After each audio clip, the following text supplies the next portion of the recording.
não parar, não precipitar e não retroceder. Então dizer para esse cara, sabe quando nós vamos parar? Nunca. Nunca na sua porca vida. Né?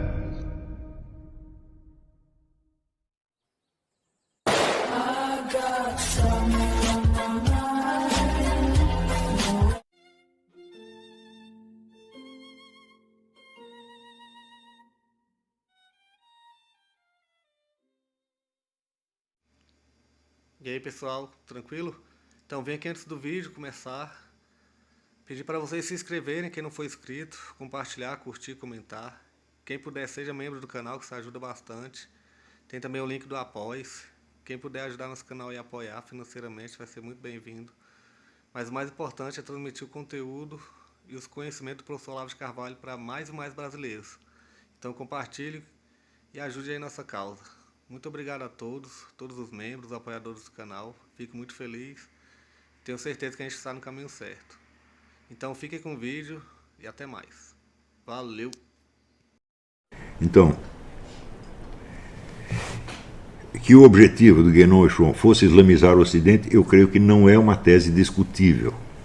Tá certo? É claro que tem apreciadores, né, devotos de Guénon e Chouon, que ficam chocados quando dizem isso. Porque, então todo esse aparato é só para uma finalidade esta. Falei, bom, me mostra uma outra finalidade qualquer para a qual eles estivessem trabalhando. Daí as pessoas dizem, não, mas o Guénon usava sobretudo os conceitos da doutrina hindu. É verdade, só que na doutrina hindu não existe conversão, meu filho. Você não tem como participar da tradição hindu. Ou você nasce na Índia ou você nunca vai participar. Tanto que se você sai da Índia, você tem que sair do hinduísmo. Você vai fazer uma outra coisa no lugar onde você estiver. Então, isso quer dizer que o hinduísmo não serve como proposta universal. Ela tem validade universal na esfera metafísica. E é, sem dúvida, de todas as doutrinas metafísicas, é a mais elaborada e mais perfeita. E o Guénon usou justamente por causa disso. Mas o caminho concreto que ele indicava era esse, ou da reforma da islamização do cristianismo, ou da islamização do mundo, especialmente da Europa. E o Chouon então, declarou exatamente que a finalidade dele era islamizar a Europa. Quando você vê o estado de coisas hoje, você vê o que eu quero dizer com fontes intelectuais remotas. É aquilo que dizia Augusto Comte, que os vivos são sempre dirigidos por algum filósofo morto. Parênteses, completo, que eles geralmente não conhecem. E quando eu falo para os nossos alunos investigarem a origem das suas ideias, bom, houve um momento em que a ideia chegou na sua mente, ou algo que você leu, que você ouviu, mas isso não basta, você tem que rastrear a fonte histórica. Este é o sentido, é o único sentido em que você pode perguntar para quem você está trabalhando. Quer dizer, não é no sentido conspiratório que os bobocas aí usam, não, o cara está trabalhando para a CIA, para o Mossad, coisa idiota. Mas você sempre está inserido em alguma corrente histórica, da qual você pode nem ter consciência, na qual você é apenas, vamos dizer, uma gotinha, né, numa corrente oceânica. Mas nem por isso a corrente oceânica deixa de ir para onde ela quer, ainda que você não queira e ainda que você não saiba. Então, saber quem são de fato os nossos mestres, os nossos gurus, os nossos diretores de consciência, que às vezes pode ser de 3, 4, 5 séculos atrás. Então, a primeira corrente de influência no assunto 68 foi evidentemente o marxismo. E, em geral, os analistas que não participam, que não são simpáticos a isso, entendem tudo isso como marxismo, tudo isso como comunismo. Eu digo, peraí, mas tem uma corrente islâmica sem a qual não haveria toda essa ideologia terceiromundista seria apenas um recurso demagógico que não ia pegar. Esta valorização de tradições indígenas, de tradições africanas, tradições orientais, etc., etc., ela tem uma consistência por causa do trabalho de Guénon e Chouon. O Chouon chegou a ser pajé honorário da tribo sul. Então, e havia ali um outro, né, um pajé sul originário, que era um membro atuante da Tariqa. Estava toda lá na casa do João. E havia um dos membros relevantes da Tariqa, que é Joseph Epes Brown, foi criado na Tribo Sul. Então, você vê que a partir dos anos 60, né, a imagem do índio no cinema americano acaba mudando muito. E o índio é sempre um sábio, ele sempre tem um conhecimento revelado, e os brancos são sempre uns grosseirões que não entendem nada, só querem roubar, comer as mulheres e beber. Mas, o que é, evidentemente, uma imagem estereotipada. Né? Estereotipada, profundamente falsa. Né? Quer dizer,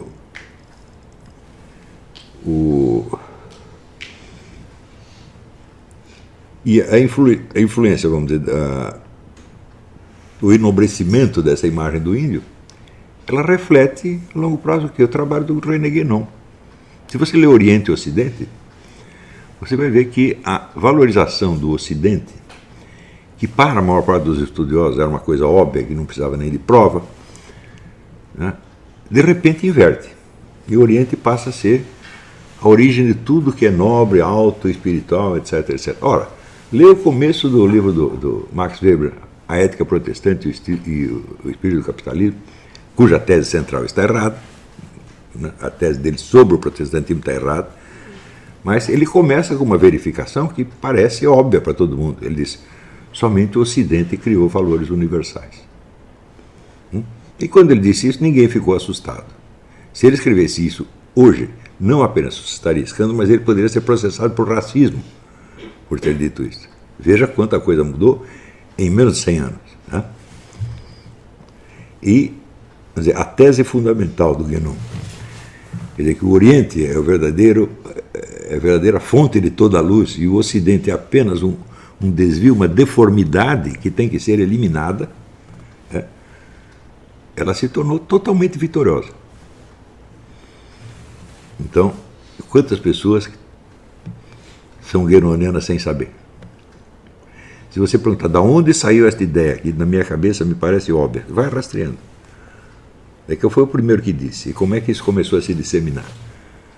Se você vê, por exemplo, o Guénon, quando ele pela primeira vez teve um contato com uma instituição universitária, a conferência que ele fez sobre a metafísica oriental na Sorbonne, que tinha 30 pessoas na plateia, não mais do que isso.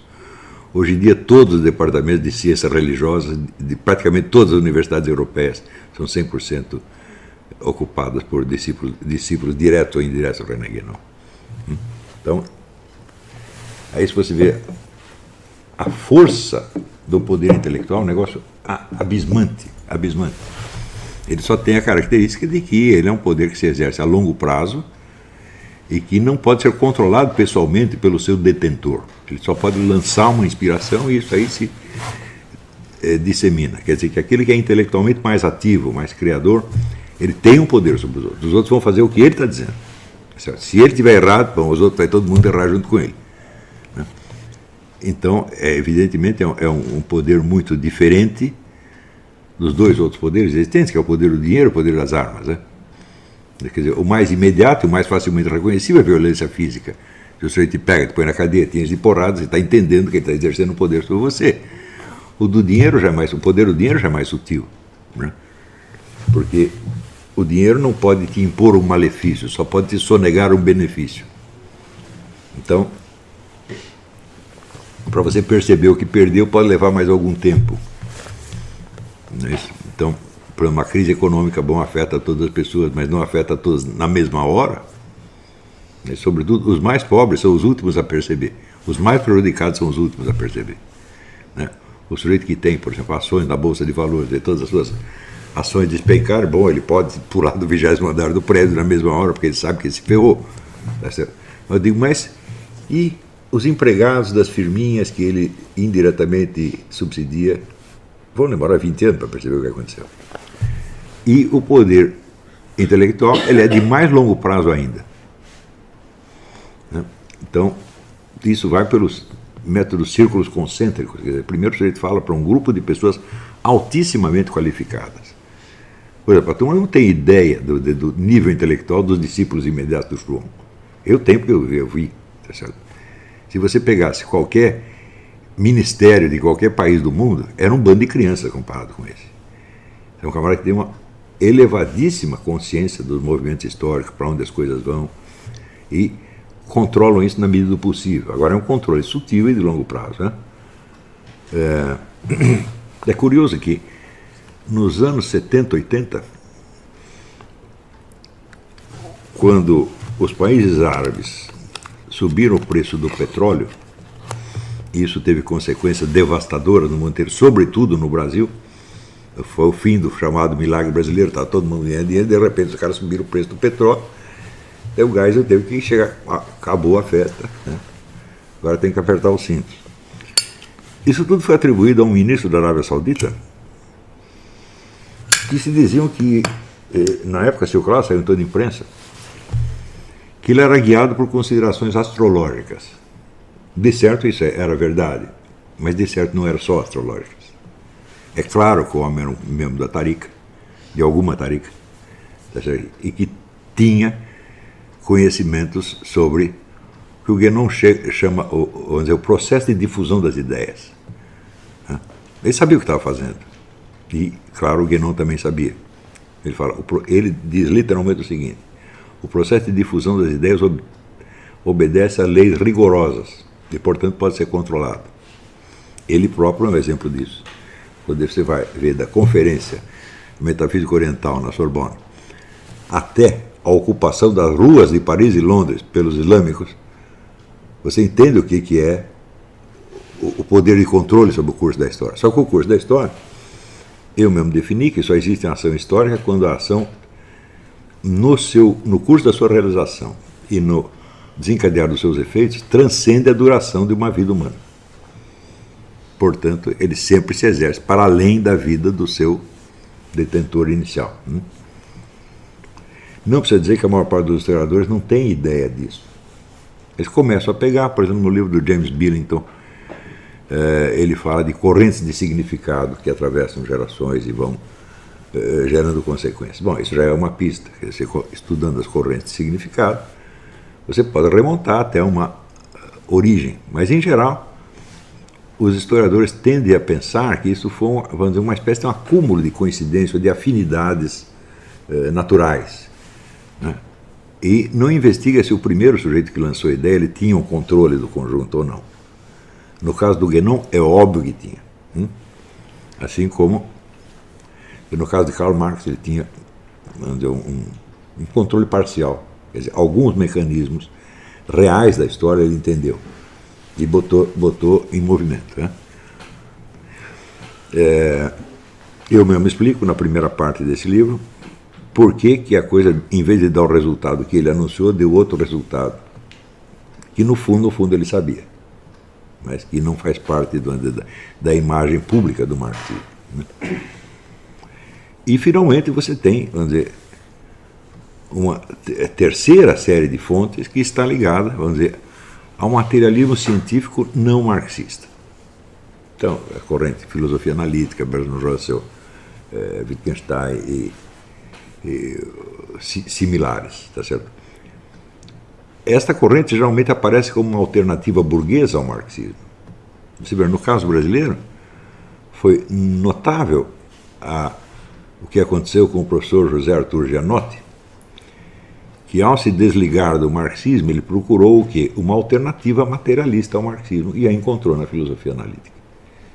A filosofia analítica é herdeira do positivismo, que é a corrente revolucionária propriamente capitalista, tecnocrática, né? Que é ao mesmo tempo concorrente do marxismo, tá certo? Até certo ponto é um antagonista, mas comunga com o marxismo o desejo de realizar aquilo que o Antônio Gramsci chamava terrestrialização absoluta do pensamento, ou seja, suprimir a vida espiritual completamente e criar uma sociedade que possa ser totalmente administrada por uma elite de capitalistas, tecnocratas e políticos e revolucionários. Então, isso quer dizer que nas origens remotas de 1968 e no desenrolar subsequente da situação, você vê a demonstração mais clara da tese dos três poderes globalistas que eu anunciei no debate com o professor Dugin. Se você rastreia cada uma dessas, né, ou você vai encontrar o islamismo por trás, e por trás do islamismo todo o orientalismo, né? Todo o estudo de tradições primitivas, essa coisa toda, incluindo o Mircea Eliade. Né? O Mircea Eliade era um discípulo do Guénon, só que, segundo os alunos dele me contaram, ele dizia assim, você tem que estudar tudo do René Guénon, mas não citá-lo jamais. O que já mostra que boa bisca que era o Mircea Eliade. Né? Então, o que não quer dizer que não fosse um profundo conhecedor da coisa. Né? Então, você rastreando a origem, você vê que são 3 tendências nítidas. Você tem um esquema russo-chinês marxista, que está em atuação ainda e hoje em dia está intensificando através da China. Você tem a corrente islâmica que já está quase vencedora, e você tem uma corrente globalista capitalista que visa a criar a sociedade administrada. Quando criar a sociedade administrada, que já está sendo criada na nossa cara, certo? Que é onde ainda existe economia privada, mas apenas para certos grupos privilegiados, são os amigos do rei, né? Que são poderosos demais para que o Estado tente dominá-los, então faz uma parceria.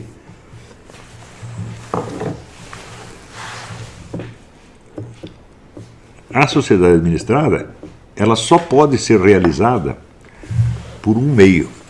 Isso quer dizer que, para você chegar a uma sociedade onde um grupo armado de todos os meios científicos e tecnológicos e jurídicos possíveis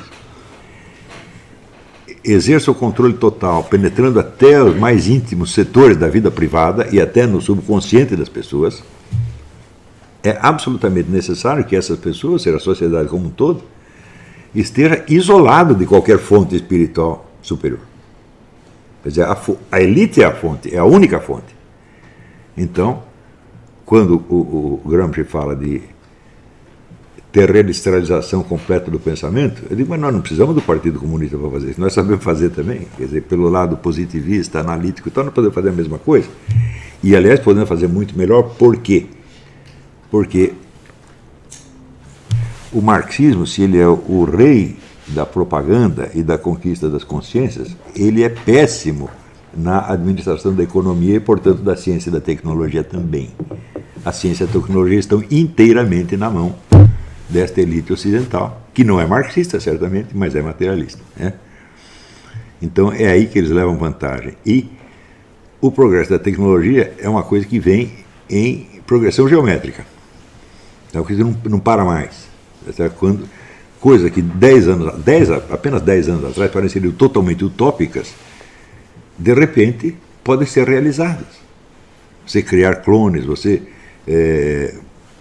fundir o homem com certas espécies animais, ou você criar uma horda de robôs que substituam o trabalho humano em toda parte e cria uma onda de vagabundos, uma leva de vagabundos que tem que ser alimentado com droga pelo Estado. Tudo isso é factível, está na nossa cara, está acontecendo agora. Vocês acompanham as conferências desse homem da companhia Tesla? Como é que o cara chama? Elon Musk. Ele é o cara de dentro da elite que está dando serviço. Né? E umas coisas ele protesta, outras ele aceita. Mais ou menos como o Carroll Quigley, no livro Tragedy and Hope.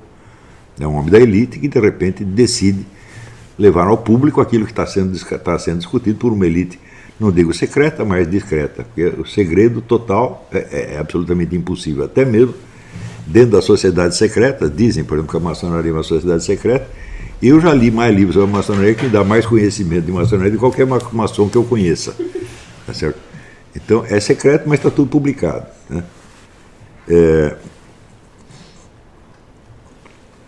Então, isso aí é outra... É uma coisa que se reflete naquele famoso adágio, o segredo se protege a si mesmo. Ele se protege simplesmente porque ele é muito complicado e as pessoas têm preguiça de estudar e verificar e às vezes são covardes demais para admitir que certas coisas estão acontecendo. Então, de certo modo, não é o segredo que se protege a si mesmo, é a burrice dos outros que protege o segredo. Então, o segredo total não funciona, mas a descrição funciona perfeitamente bem.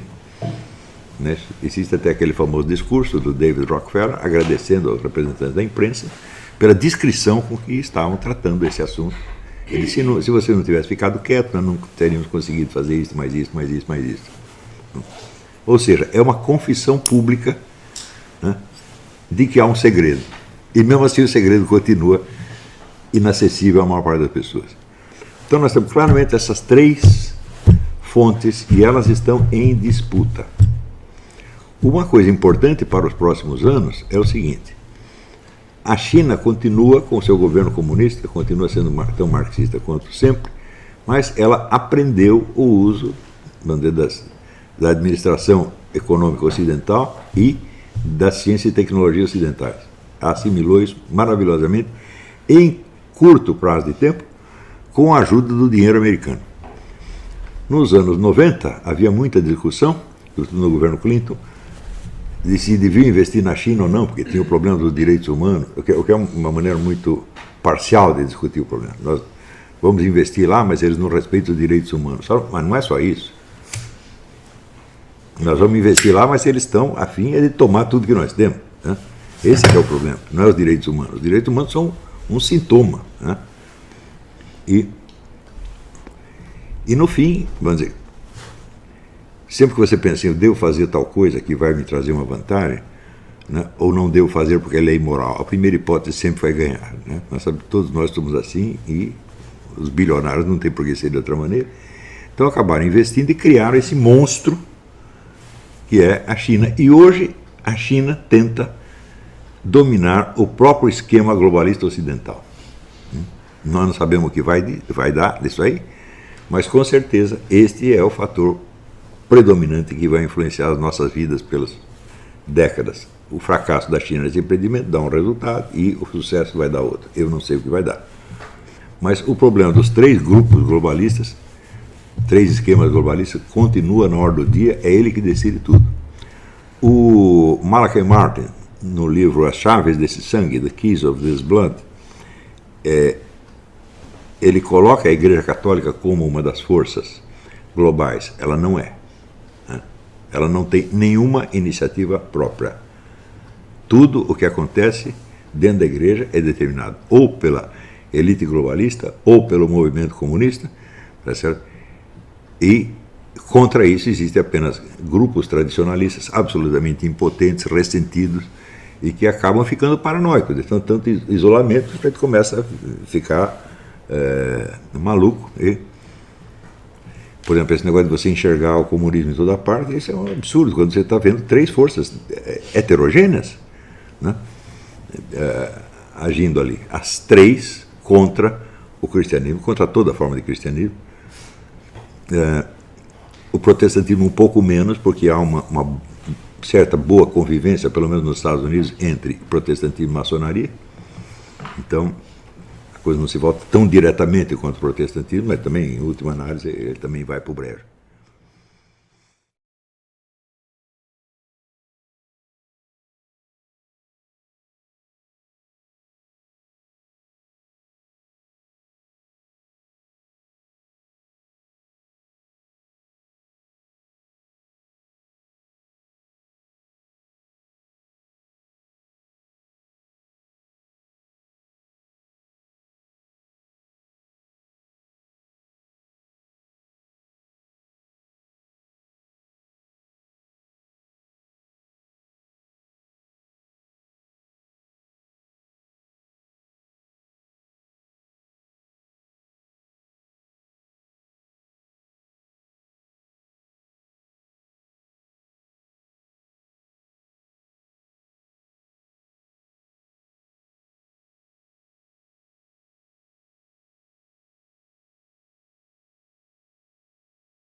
Chegamos a mais um final de uma aula, de um vídeo.